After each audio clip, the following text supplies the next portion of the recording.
What's up, guys? It's a Quiet Storm, aka Vontae, and today we're going to go over the NBA 2K26 gameplay trailer and courtside report. So the first thing I'm going to do is talk about some of the things I noticed in the actual trailer itself before we actually get into the specifics and the details released in the courtside report. So the first thing that I noticed in the very beginning of the trailer is that the speed seems like it's faster, and later on in the actual stream that they did, it was mentioned that the game speed has been increased. The next thing that I noticed is kind of a minor detail, but it seems like we may have more interaction with like the baseline and the cameras. I don't know if it's going to be in my career or if it's just going to be play now, but it looks like that is something that they added. To be completely honest, based on the actual trailer, the gameplay doesn't appear to be all that different from NBA 2K25. However, when we actually got more of the details from the courtside report and me watching the actual stream earlier, there does seem to be a lot of good changes and additions to this year's game. Alright, so I'm not going to give 2K too much credit for this because I do feel like it's one of those 2K specials. They took something out that I felt like shouldn't have been changed the way that it was, but the shot meter that they display in the trailer and the gameplay footage is a lot more like the previous shot meters that we've had, along with the green window showing in the meter. And from the gameplay, it does look like it's going to be a lot better than the one that we had before on NBA 2K25. So getting into the actual changes and additions to this year's game based on the courtside report and the stream that happened earlier, one of the first things that was talked about was how pro play is affecting this year's game. I'm not going to go into it too much, but it does look like they did add more animations and make the way that the players move on the court a little bit better.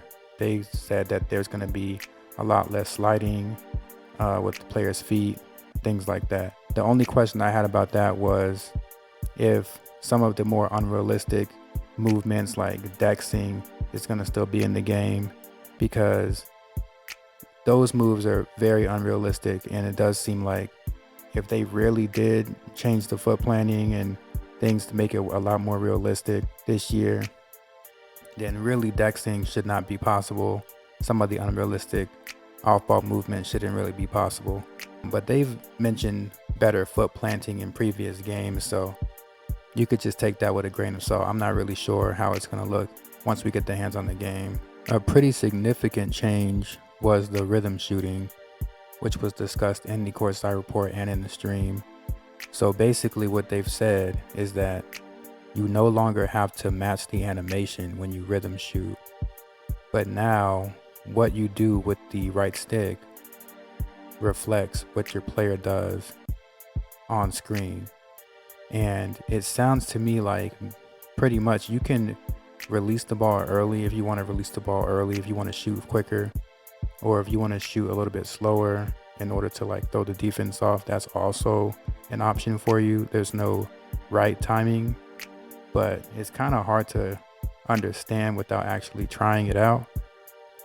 The way that I understand it is that if you want to shoot the ball early, you have to basically use quicker movements, and if you want to release the ball late, you want to use slower movements. But I'm not really sure if that is actually accurate. I did become a fan of the rhythm shooting in NBA 2K25, and I'm not really sure how necessary this change was.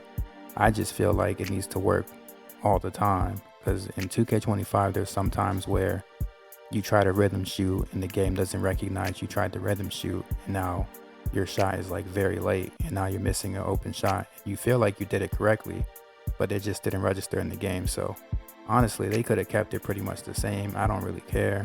I just want it to work properly, but we'll see when the game comes out. So that's just one change that was discussed, and I don't really have too much of an opinion right now, so we'll see. Another thing that they added, which is related to shooting, is being able to do a no dip catch and shoot, which pretty much if you pre-hold the left trigger before you catch the ball, you can pretty much get a quicker shot off, and you can do like a no dip catch and shoot, which is something that you've seen Klay Thompson do in real life, and also like D'Angelo Russell started doing it, which I think it is nice that they add things like that that are being done in real life to the game. So I don't know how big of a deal or how noticeable it's going to be, but I think it's nice that they add things like that. A couple of changes that I really like is they did add signature go-to post shots. So in NBA 2K25, they had go-to shots, which were normally done on the perimeter. You just hold the stick up and your player just starts an animation. And that's where the pro play came in. So it looked pretty realistic, and you can also chain out of it. You could interrupt the animation and, dribble out of it.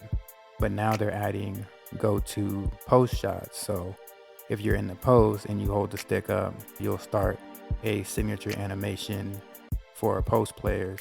So I am interested to see how many they add and who has the best ones, because there are some post players I'm looking forward to seeing, like Nikola Jokic or even like Giannis or like Joel Embiid or Anthony Davis. So we'll see what animations they've added. Another change that they made was breaking up the layup packages into the layup types. So this year, instead of having every layup type under one umbrella, you can select different players for different layup types. So for example, if you want to choose one player for hop steps, you can choose a different player for their floaters, and you can choose a different player for their Euro steps. So I think that's a very good change. I think it's going to be very useful. You will be able to handpick each specific layup type, and every animation should be the animation that you actually prefer. Okay, so real quick, this is something that they said that they added, and I really don't understand why they added it. I guess some people may benefit from it, but I honestly think it's kind of funny. We are going to be greening rebounds in this year's game. We're going to be greening rebounds. You can miss time a rebound. I honestly don't even know what that really is. To me, it seems more self-explanatory when you should jump for a rebound, but I guess if you don't play in real life or something like that, maybe you don't really know when to jump. But when the ball comes off the rim, you jump for it. But there's actual green animations for rebounds. Okay, I will take it, I suppose. It does seem like they're trying to make some changes that help big men, or make it seem like they're adding stuff for big men. So they also did make screening a little bit different. You can now quickly change the direction of a screen when you are manually setting a screen. If you flick the stick, I believe it's the left stick, you will be able to quickly do a 180 and flip your screen, which should have been in the game already, but that's something that I think is good that they added, so that's good. And I think that they also said you can change the angle, and make it more like a 45-degree angle change. Not entirely sure exactly how that is done, but screening, greening, rebounds, and post go-to shots. There are some big man additions that, hopefully will make being a big man a little bit more fun. I already feel like it's one of the more effective positions to play, but there it is. Another thing that they did was they added another size up. So instead of being able to just size up by flicking the stick left to right, now if you repeatedly flick the stick up multiple times, you'll do a different size up. So you'll have a left-right size up and a repeated up size up. So if the breakdowns are still in the game, the aggressive breakdown and a normal breakdown, plus you have two different size ups, you'll have multiple options when it comes to dribbling. Another addition that they added was being able to protect the ball manually. So if you tap the left trigger, you should be able to actually do a ball protect. And if somebody's behind you as you're trying to drive to the basket, another 2K special, putting somebody in jail is back, which I don't know if that was how you did it. I don't really remember actually using that move in the past, but now that's the way that you do it. So you could protect the ball if you're sizing up or if you're dribbling at the perimeter, and then if somebody's on your back, you can put them in jail. You can kind of like protect the ball that way. Another thing, the flashy pass button, or what used to be doing a flashy pass, which was double circle or double B on Xbox, is no longer how you do a flashy pass, but now it is how you do a wrap pass. So you can manually avoid the defense by trying to wrap the ball around them by pressing double circle or double B. Flashy passing, I'm sure, is still in the game, but I guess they must have remapped it somehow. So we'll see. That was pretty much briefly touched on, but that is something that they added, so hopefully it does work the way that it's supposed to work. And so the last thing that I feel like was a big change for me was alley-oops. So they didn't actually mention anything about changing the meter on alley-oops, but what they did say they changed was for higher difficulties, instead of this button always being square, you will get a random faced button. So if you're on PlayStation, square, triangle, circle, X, or if you're on Xbox, X, Y, B, A, you'll get a random button and you will have to press that button in time. Now, to me, I don't understand that change. I think that if you already do not have Aerial Wizard high enough, which a lot of people may not, it's already difficult enough if you're not on the same page. And that's the reason why they said they made the change, was that it'll be harder if you're not on the same page, which I guess sort of makes sense. But like I said, I do think that that was already the case. If you were not prepared for an alley-oop, a lot of times you will miss. It doesn't matter that the button is the same. You had to time the button, and most people did not time the button.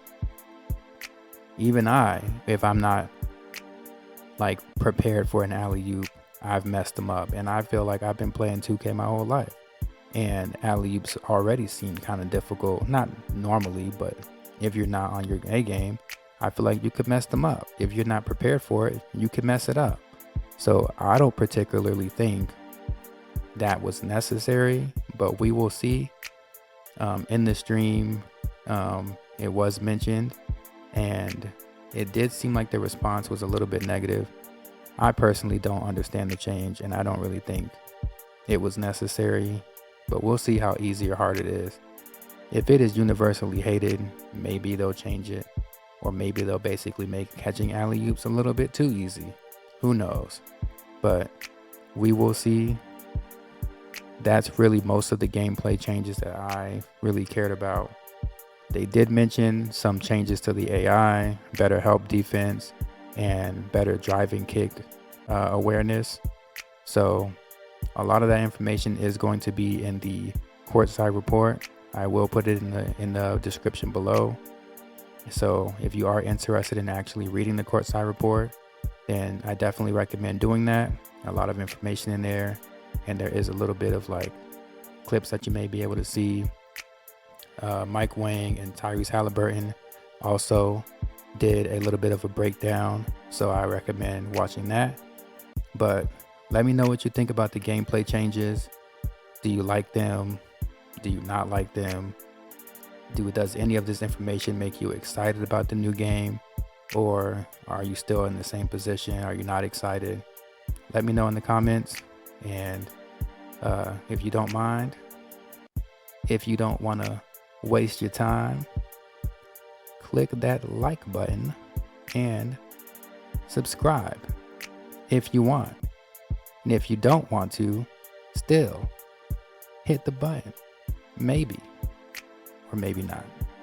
I'll see you in the next video. Have a good one. Bye.